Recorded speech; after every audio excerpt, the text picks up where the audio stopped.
सार्थक पहल बदलाव हमसे है। मैं पुनः एक बार आप लोगों का स्वागत।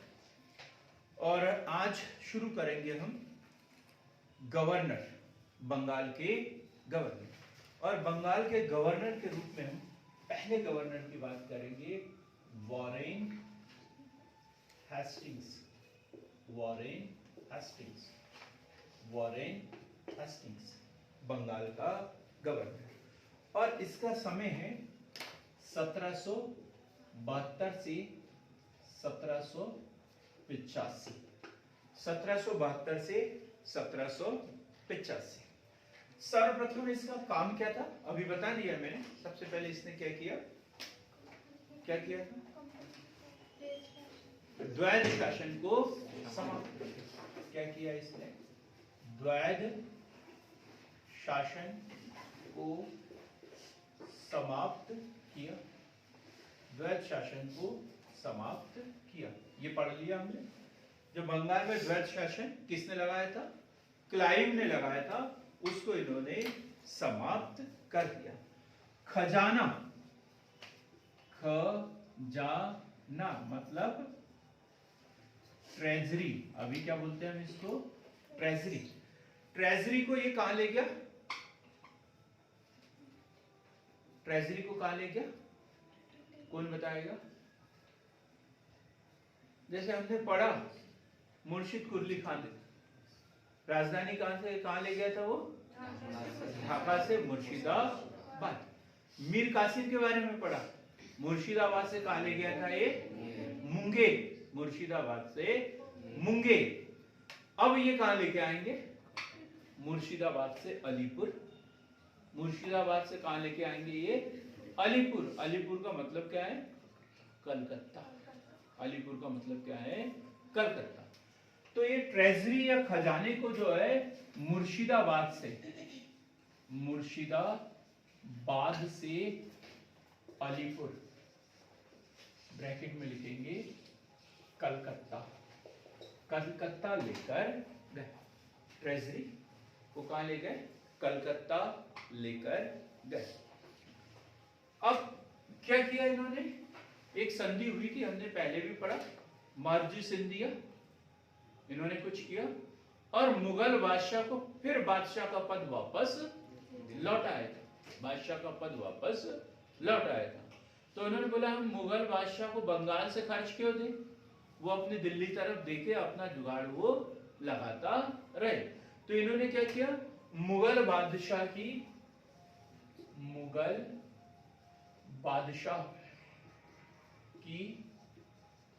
पेंशन बंद कर दी। मुगल बादशाह की पेंशन बंद कर दी। मुगल बादशाह की पेंशन बंद कर दी। 1775 ईस्वी में 1775 ईस्वी में एक वर्षीय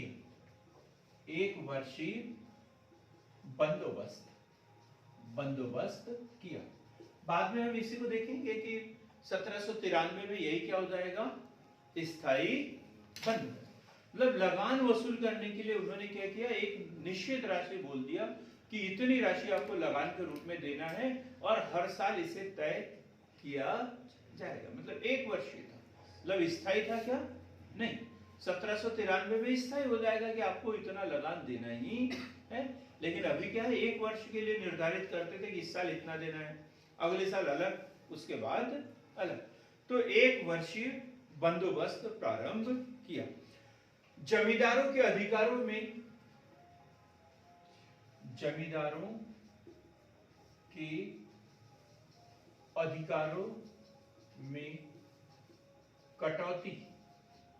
कटौती कर, जमींदारों के अधिकारों में कटौती कर केवल लगान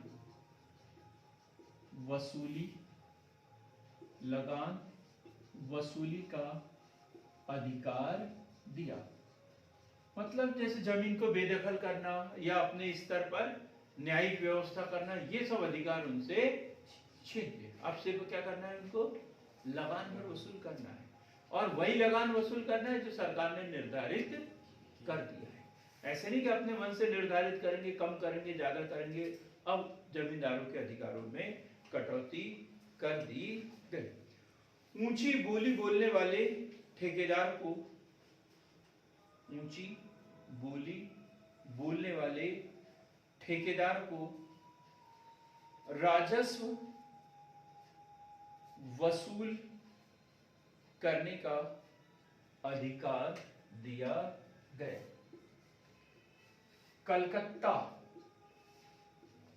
कलकत्ता में कब? 1774 में क्या हुआ? सुप्रीम कोर्ट की स्थापना।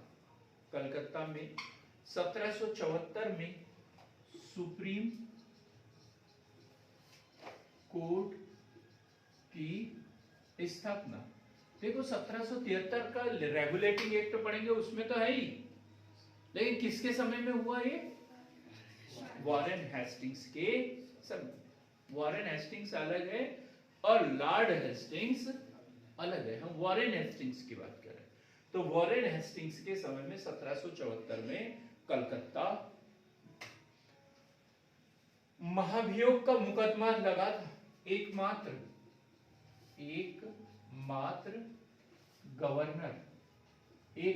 गवर्नर जिन पर महाभियोग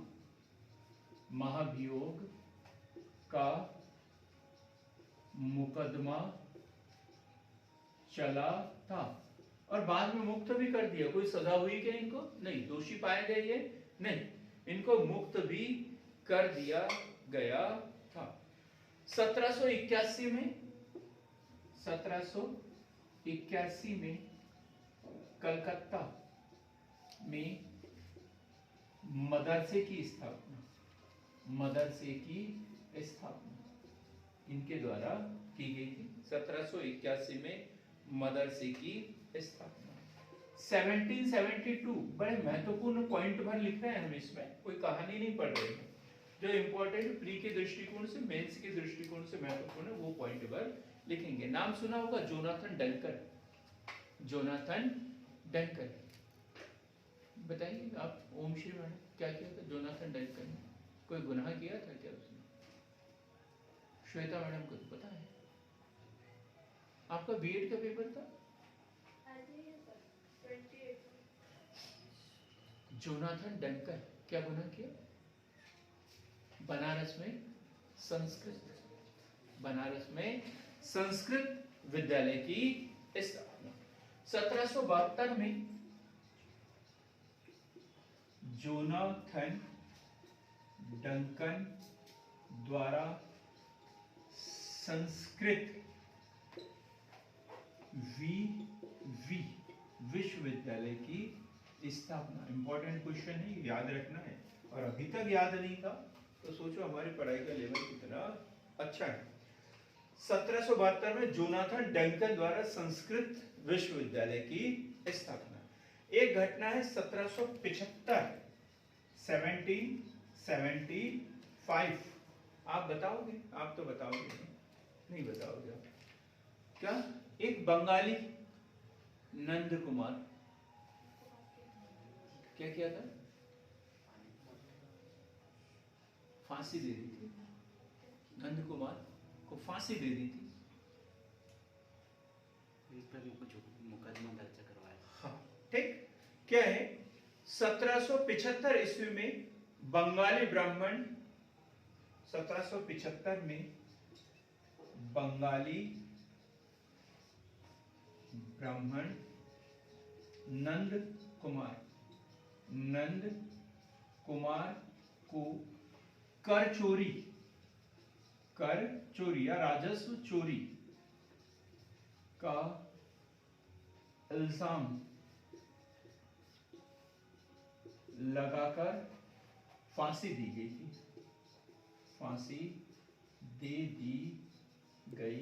ये क्वेश्चन भी एग्जाम में बना हुआ है। ये क्वेश्चन। बंगाली ब्राह्मण नंद कुमार को कर चोरी का इल्जाम लगाकर उसे फांसी दे दी गई थी। 1783-84 ये क्वेश्चन भी बड़ा इंपॉर्टेंट है। 1784 पढ़ते हैं हम। 1784 कोई घटना किसी को याद हो तो बता दो। 1784 पिट्स इंडिया एक्ट को छोड़कर फ्री पास किया था ना हमने, पैसे तो नहीं दिए थे किसी को। हाँ? कैसे पास कर लेते मुझे समझ में नहीं आता जब इतना 1784 की एक घटना याद नहीं है आप लोगों को। एशियाटिक सोसाइटी की स्थापना याद है? एशियाटिक सोसाइटी की स्थापना लिखेंगे। विलियम जोन्स ने बंगाल में एशियाटिक सोसाइटी की स्थापना। विलियम जोन्स बंगाल में एशियाटिक सोसाइटी की स्थापना 1783-84 विलियम जोन्स बंगाल में एशियाटिक सोसाइटी की स्थापना। एशियाटिक सोसाइटी की स्थापना। विल्किंस एक नाम मिलता है। विल्किंस यही एशियाटिक सोसाइटी के सदस्य थे। क्या किया था विल्किंस ने? बड़े परम धर्म की बात करते हो तो बताओ ना क्या किया था इसने। ओम विष्णु मैडम को तो बताना ही चाहिए। भगवद गीता का इंग्लिश में अनुवाद किया था। बहुत बढ़िया। भगवद गीता का इंग्लिश में अनुवाद। भगवत गीता का इंग्लिश में अनुवाद किया था इसने। भगवद गीता का इंग्लिश में अनुवाद किया था। किसके द्वारा? विल्किंस के द्वारा। 1772 की एक और घटना इन्हीं के समय में। प्रत्येक जिले में दीवानी व फौजदारी न्यायालय। प्रत्येक जिले में क्या होना चाहिए? दीवानी व फौजदारी न्यायालय स्थापित किए इनके द्वारा। प्रत्येक जिले में एक फौजदारी व दीवानी न्यायालय स्थापित किए गए। ये सब काम इनके समय में हुए। किनके समय में? वॉरेन हेस्टिंग्स के समय में। लेकिन क्या हुआ इन्हीं के समय में? अब एक अनुमान लगाते हैं अपन। इनके ऊपर महाभियोग लगा था, बता दिया। और 85 में क्या हुआ? 86 में ये छूट भी गए। इनके ऊपर सिर्फ महाभियोग लगाया गया था लेकिन वो साबित नहीं हुआ था। और अभी तक जितने भी हम गवर्नर की बात करेंगे, गवर्नर जनरल की बात करेंगे, वायसराय की बात करेंगे, किसी के ऊपर नहीं लगा, सिर्फ वॉरेन हेस्टिंग्स के ऊपर लगा था। लेकिन कारण क्या था उसका? कोई ना कोई कारण तो रहा होगा। कोई ना कोई कारण तो रहा होगा। क्या कारण रहा होगा? कोई पता नहीं।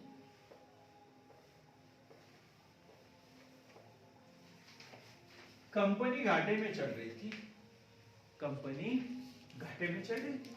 अब देखिए हम 1773 का रेगुलेटिंग एक्ट की परिस्थितियां। क्वेश्चन आता है 1773 का रेगुलेटिंग एक्ट क्यों लाया गया था, या किन परिस्थितियों में 1773 का रेगुलेटिंग एक्ट लाया गया था? क्वेश्चन समझ में आया? किन परिस्थितियों में 1773 का रेगुलेटिंग एक्ट लाया गया था? तो क्या है, कंपनी जो है, जो अंग्रेजों के लिए या कंपनी के अधिकारियों के लिए जो कंपनी है, कंपनी अलादीन का चिराग, अलादीन का चिराग साबित हो रही थी। कंपनी अलादीन का चिराग साबित हो रही थी। क्योंकि जो भी कंपनी का अधिकारी बनता था, चाहे किसी भी पद पर हो, 2-4-6 महीने भारत में रहा तो वो एकदम करोड़पति, 10 पुश्तों की संपत्ति कमा कर लेके चला जाता था, एकदम अलादीन का चिराग होता जिसमें रातों रात लोग बाग लखपति बन जाते। ऐसा ऐसा घिसा और जिन निकला और उसको बोला क्या चाहिए, तो हमें ये चाहिए, तो मिल जाता है वो, है? तो ये क्या हो गया, कंपनी क्या हो गई उसके लिए, अलादीन का चिराग हो गई थी। 1601 से 1613 तक, 1603 से 1693 तक आय जो है 200 गुना हो गई। आय कितनी हो गई, 200 गुना हो गई थी। 1693 की एक घटना यदि देखें, 1693 की एक में की गई संसदीय जांच, 1693 में एक संसदीय जांच हुई। उसमें सामने आया कि तोहफे के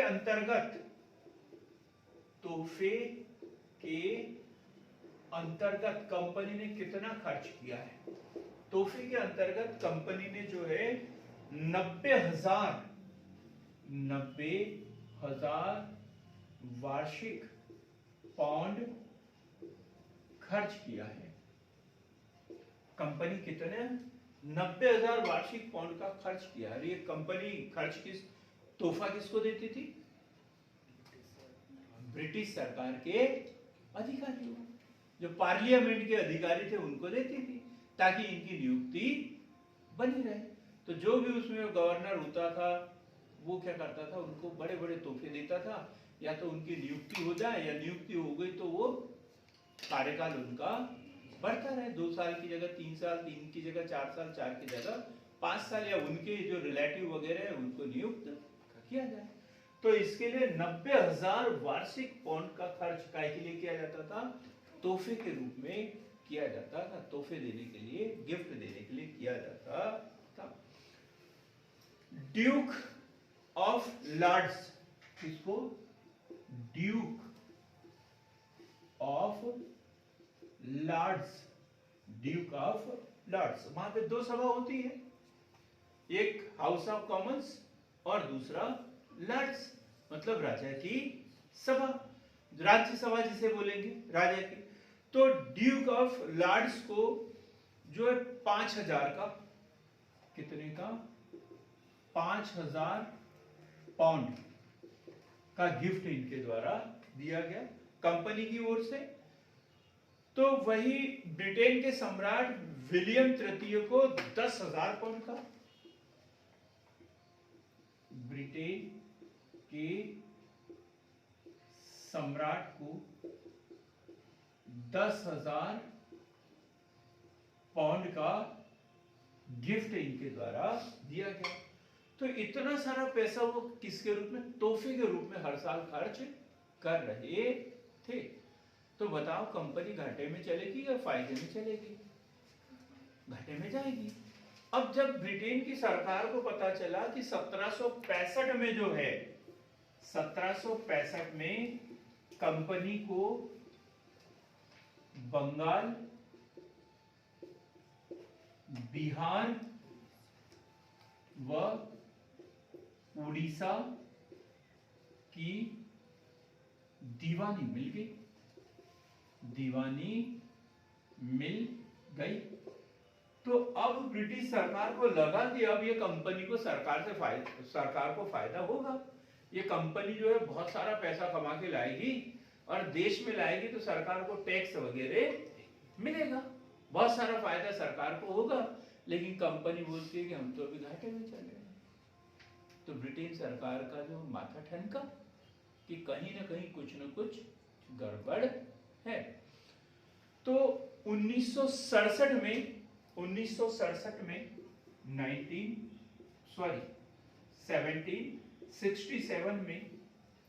ब्रिटिश सरकार द्वारा कंपनी 1767 में ब्रिटिश सरकार द्वारा कंपनी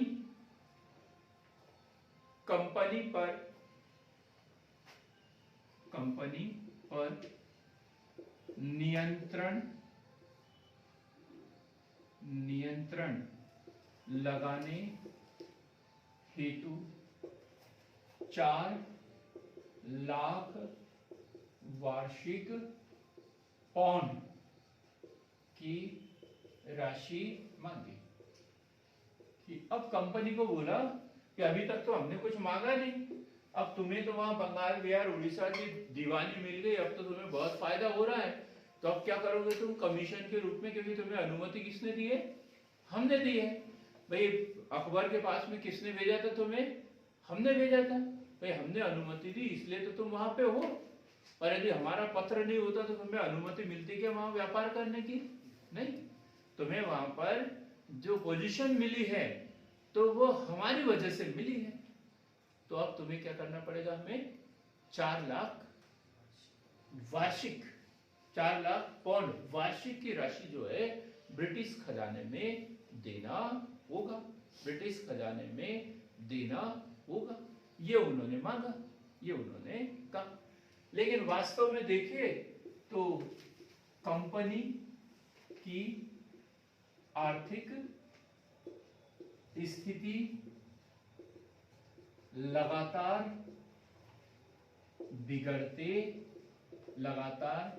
बिगड़ते जा रही थी। वह कंपनी ने ब्रिटिश सरकार से 10 लाख पाउंड का कर्ज मांगा। भीख नहीं मांगी, क्या मांगा? कर्ज मांगा। 10 लाख पाउंड का ऋण मांगा। 10 लाख पाउंड का ऋण मांगा। अब ब्रिटिश सरकार को समझ में आ गया कि नहीं, कहीं ना कहीं गड़बड़ है। अब तो कंपनी की गतिविधियों पर नियंत्रण लगाना ही होगा। तो इसलिए उन्होंने एक एक्ट पारित किया। कहां पर? ब्रिटिश संसद में एक एक्ट पारित किया, और उस एक्ट का नाम था रेगुलेटिंग एक्ट। Regulating act. अब हम पढ़ेंगे रेगुलेटिंग एक्ट। मतलब कोई प्रावधान इसमें भारतीयों के लिए नहीं था, ये किसके लिए था? कंपनी के अधिकारियों के लिए। तो कारण क्या था? रेगुलेटिंग एक्ट को पारित करने का कारण क्या था? भारत में कंपनी की कार्यवाहियों एवं कंपनी के अधिकारियों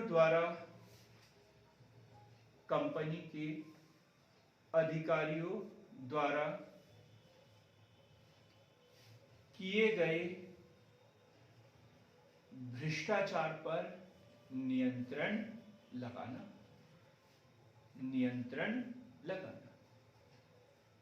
कंपनी के जो अधिकारी भारत में भ्रष्टाचार कर रहे थे, इनकी गतिविधियों पर नियंत्रण लगाने के लिए 1773 में रेगुलेटिंग एक्ट पारित किया गया। क्वेश्चन बनेगा।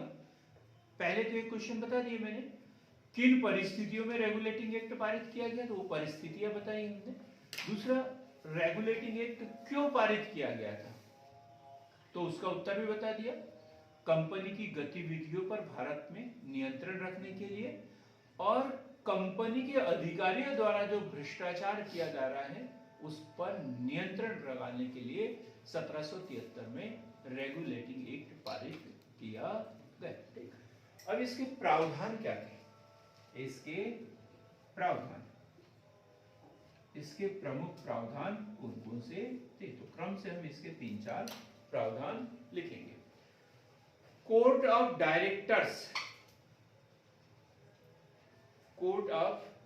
डायरेक्टर्स का चुनाव, कोर्ट ऑफ डायरेक्टर्स का चुनाव 1 वर्ष के बदले 4 वर्षों के लिए होगा। 1 वर्ष के बदले 4 वर्षों के लिए होगा।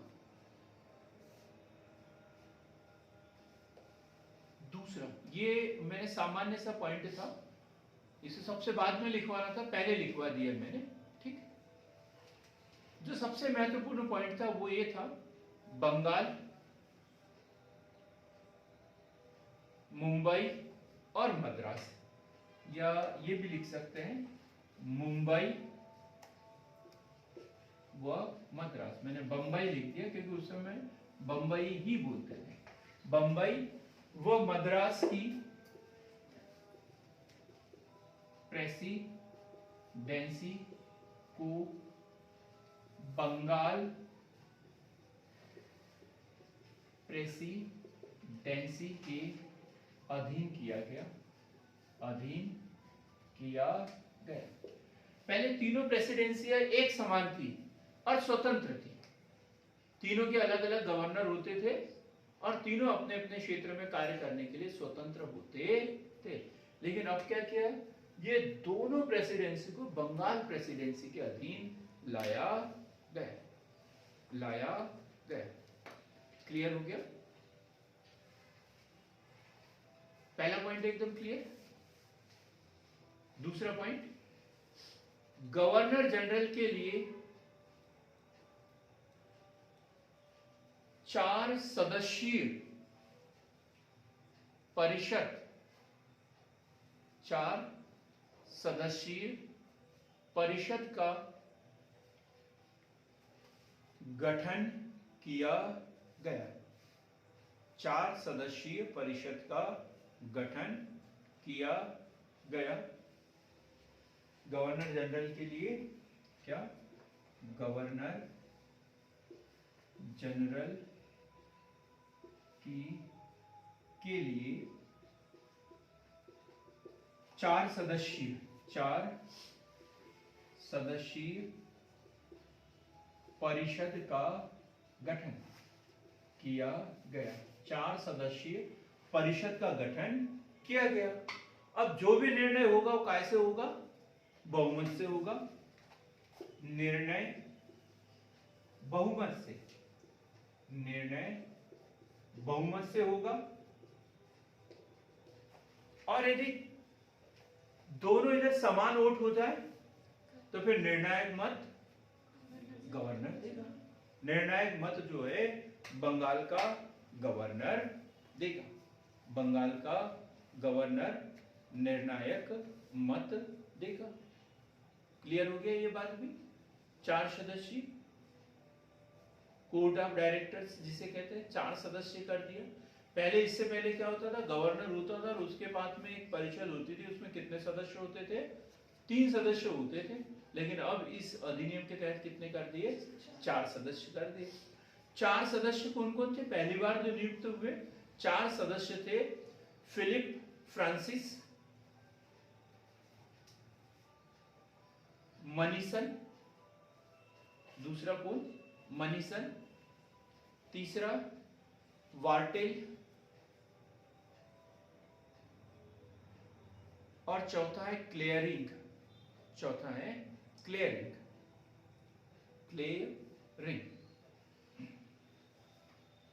यहां तक क्लियर हो गया? 4 सदस्यों के नाम हमें याद करने की जरूरत नहीं है, सिर्फ हमें पढ़ना है।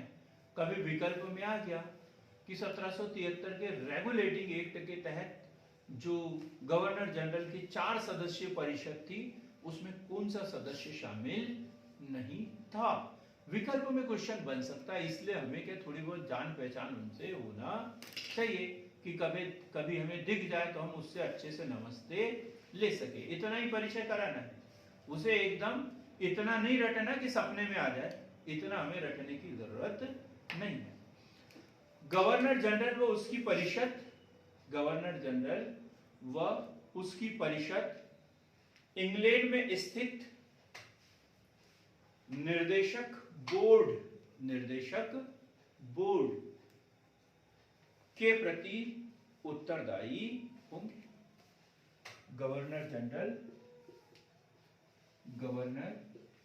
जनरल व उसकी परिषद इंग्लैंड में स्थित इंग्लैंड में स्थित कंपनी के निदेशक बोर्ड के प्रति उत्तरदायी होंगे।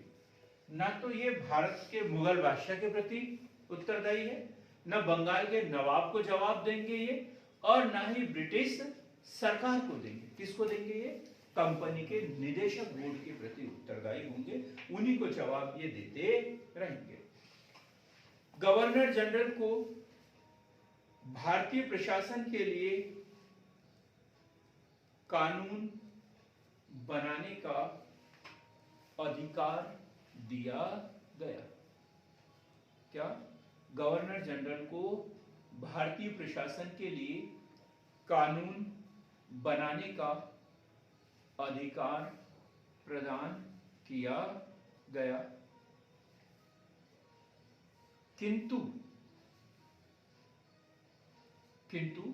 इन कानूनों को लागू करने से पूर्व किसकी अनुमति लेना पड़ेगा उन्हें? किसकी अनुमति लेना पड़ेगा? निदेशक मंडल की अनुमति प्राप्त करना अनिवार्य किया गया। मतलब भारतीयों के लिए कानून नहीं बना रहे थे। कानून किसके लिए बना रहे थे? उनके जो प्रशासनिक अधिकारी है उनके लिए कानून बनाते थे। तो भाई गवर्नर जनरल और उसकी 4 सदस्यीय परिषद तो पूरे काम यही करेंगे क्या? नहीं, इनका ढेर सारा जो प्रशासनिक अमला होता था, इनके अधीन ढेर सारे कर्मचारी होते थे, सेना से संबंधित, राजस्व वसूल करने से संबंधित ढेर सारे।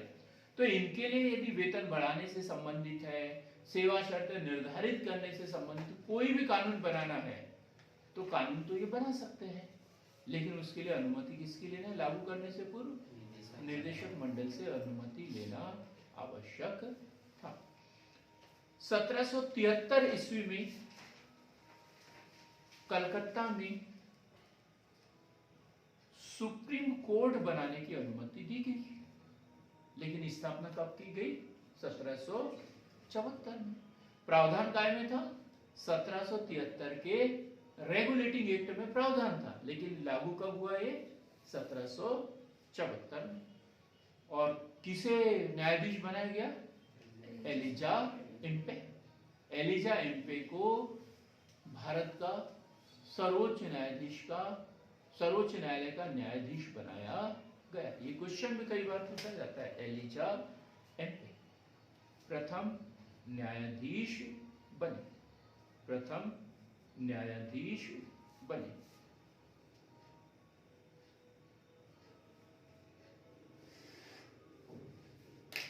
तो गवर्नर जनरल की भी बात इसी में है कि बंगाल के गवर्नर को अब क्या कहा गया?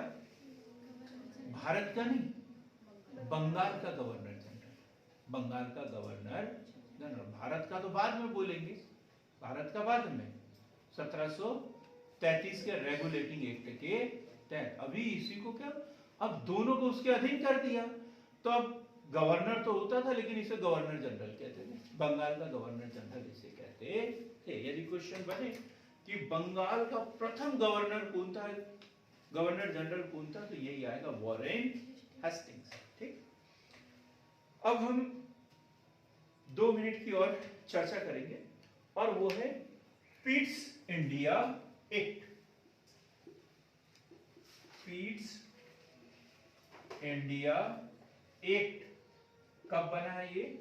1784। तो इसमें पिट्स कौन है? पिट्स कौन है?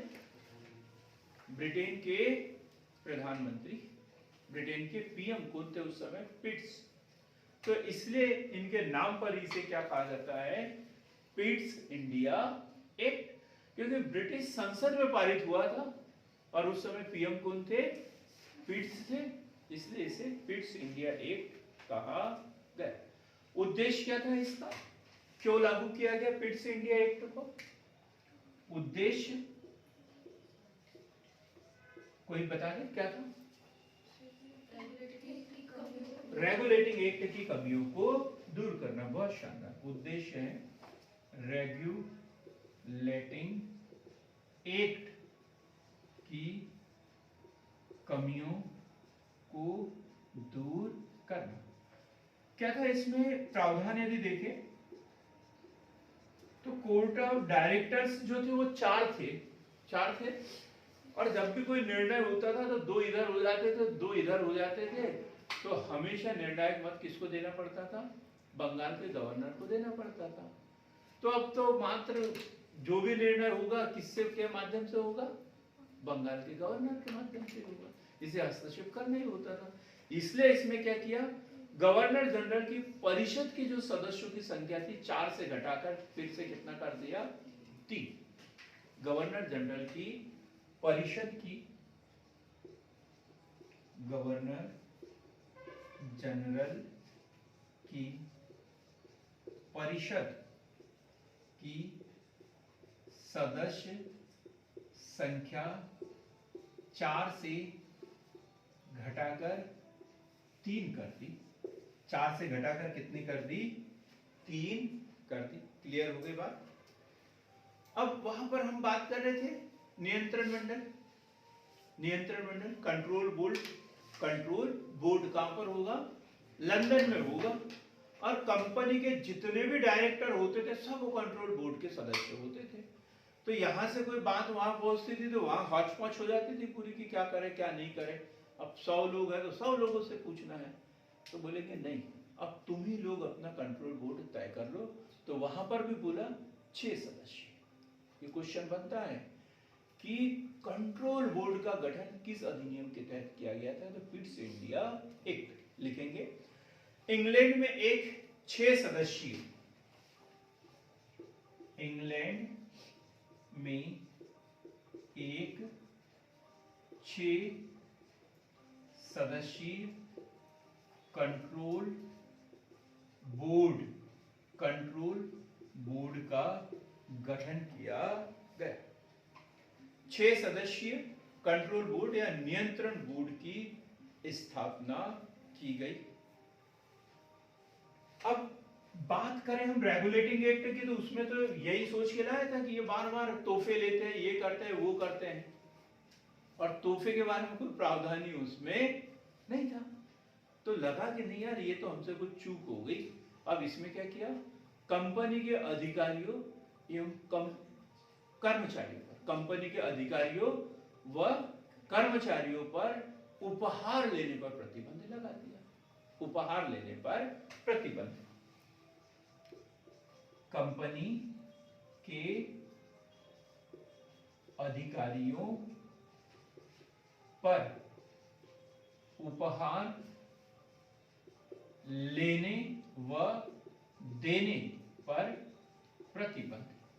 उपहार लेने देने पर प्रतिबंध लगा दिया गया। उपहार लेने देने पर पूर्ण रूप से प्रतिबंध लगा दिया गया। कंपनी के अधीन या कंपनी के भारतीय अधिकृत प्रदेशों को, क्या बोल रहा हूं श्वेता मैडम? कंपनी के अधिकृत भारतीय प्रदेशों को क्या, कंपनी के जो उतना नहीं बोलना है, सिर्फ आगे का शब्द ब्रिटिश प्रदेश कहा गया कि कंपनी के अधीन जो प्रदेश है वो अब कौन से प्रदेश है? ब्रिटिश प्रदेश है। उन्होंने पहली बार बोला था। लिखेंगे इसे, अच्छे से लिखेंगे। कंपनी के भारतीय अधिकृत प्रदेशों को पहली बार ब्रिटिश अधिकृत प्रदेश कहा गया। पहली बार ब्रिटिश अधिकृत प्रदेश कहा गया। अब कंपनी जो भारत पर कब्जा कर रही है तो सिर्फ कंपनी का नहीं है, वो किसका है? ब्रिटिश सरकार का प्रदेश माना जाएगा। क्लियर हो गया ना? अब धीरे धीरे धीरे धीरे उन्होंने कंपनी के ऊपर अपना शिकंजा कसना शुरू कर दिया। अगला पॉइंट लिखेंगे, गवर्नर को गवर्नर को भारतीय राज्यों से युद्ध या संधि करने के लिए कंट्रोल बोर्ड से अनुमति लेना आवश्यक था। जो 6 सदस्य ये ब्रिटिश संसद के सदस्य होते थे, कंपनी के डायरेक्टर भी थे, साथ ही ब्रिटिश संसद के सदस्य होते थे। तो ये जो 6 सदस्य जो कंट्रोल बोर्ड कहलाते थे, इससे अनुमति लेना होता था, अनुमति लेना आवश्यक था। लास्ट पॉइंट लिखेंगे, भारत में नियुक्त अंग्रेज अधिकारियों के मामलों को सुनने के लिए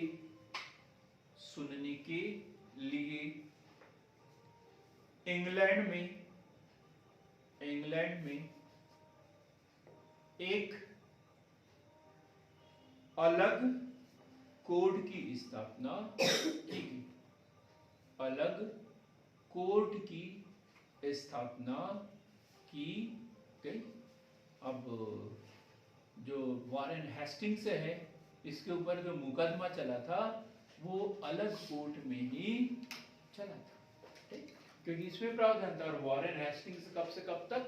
1772 से 1785, और उनके ऊपर मुकदमा कब दायर हुआ था? 1785 में, जब वो यहाँ से गए थे, ठीक? और 2 साल तक इनके ऊपर मुकदमा चला था, और 87 में इन्हें बरी कर दिया था। अब आगे जो हम पढ़ेंगे अगले वीडियो में, वो पढ़ेंगे लॉर्ड कॉर्नवालिस। वॉरेन हेस्टिंग्स के बाद दूसरे गवर्नर कौन थे? Lord Cornwallis. लॉर्ड कॉर्नवालिस के समय में यदि हम देखें तो महत्वपूर्ण, इसमें 1786 से 1793, और इसमें जो सबसे महत्वपूर्ण घटना है वो है स्थायी बंदोबस्त।